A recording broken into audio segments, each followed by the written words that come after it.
En prélude du Forum de Dakar sur la paix et la sécurité en Afrique prévu les 24 et 25 octobre 2022, la ministre des Affaires étrangères et des Sénégalais de l'extérieur s'est entretenue avec les journalistes des médias du secteur public dans les locaux de l'agence de presse sénégalaise. Le Forum de Dakar se tient annuellement depuis 2014. L'Afrique à l'épreuve des chocs exogènes, défis de stabilité et de souveraineté est le thème choisi. Et ce thème, il est en droite ligne du thème de la 7e édition. C'est pour vous dire que dans le Forum de Dakar, il y a une cohérence.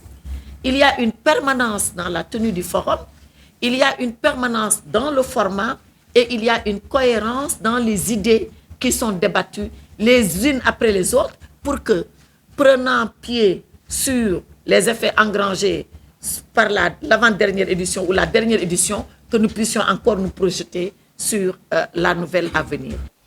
Rappelez que l'événement a la particularité cette année d'accueillir des dirigeants des pays lusophones, dont l'Angola et le Cap-Vert, une manière de raffermir les liens avec ces pays.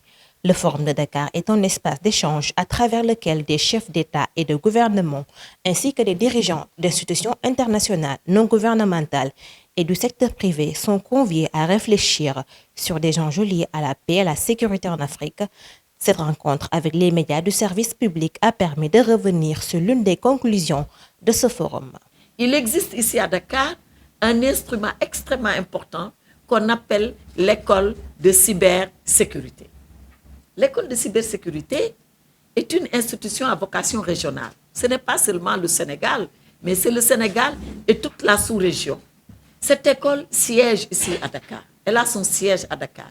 Et elle forme les experts en tout genre, mais uniquement orientés vers la cybercriminalité. Voilà une, par exemple, des conclusions à laquelle avait abouti une des éditions, je crois que c'est la 6e édition ou la 5e de Dakar, et qui a porté sur les fonds baptismaux cette école de cybersécurité, ce que certains pays, même de l'Occident, n'ont pas encore comme instrument.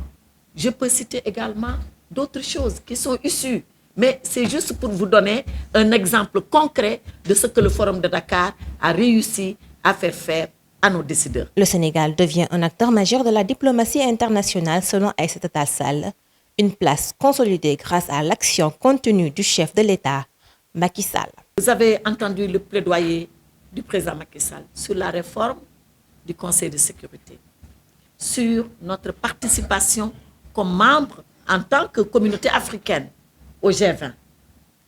À l'époque, ces questions, peut-être qu'elles n'étaient pas taboues, mais elles étaient appréhendées de façon éparse. Voilà, chacun en parlait, le disait et s'en allait. Mais lui, il en fait des propos très forts. Il acte les propos par non seulement ses prises de position, mais par des écrits, et diplomatiquement, il travaille et fait travailler le réseau diplomatique pour l'avènement de la solution à ces questions-là. Je pense que au cours également de ce forum, ces questions-là seront abordées, et c'est tout à fait à l'honneur du Sénégal, de sa diplomatie, qui a son histoire depuis le président Senghor.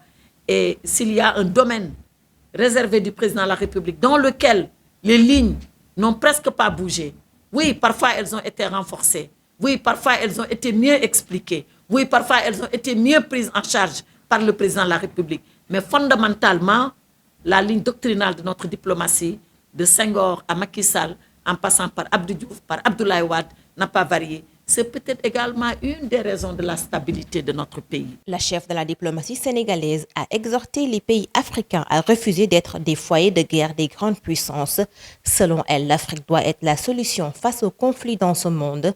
Abordant la question de l'exploitation du gaz et du pétrole en 2023 par le Sénégal, la chef de la diplomatie sénégalaise révèle que notre pays va échapper à la malédiction du pétrole grâce à l'adoption en 2019 d'une loi relative au contenu local dans le secteur des hydrocarbures, une loi adoptée à la suite de concertations et de débats. Ainsi, chaque acteur sénégalais, de par son expertise, son expérience, son travail, sa connaissance théorique ou pratique du pétrole, de trouver une opportunité de travailler autour de ce pétrole.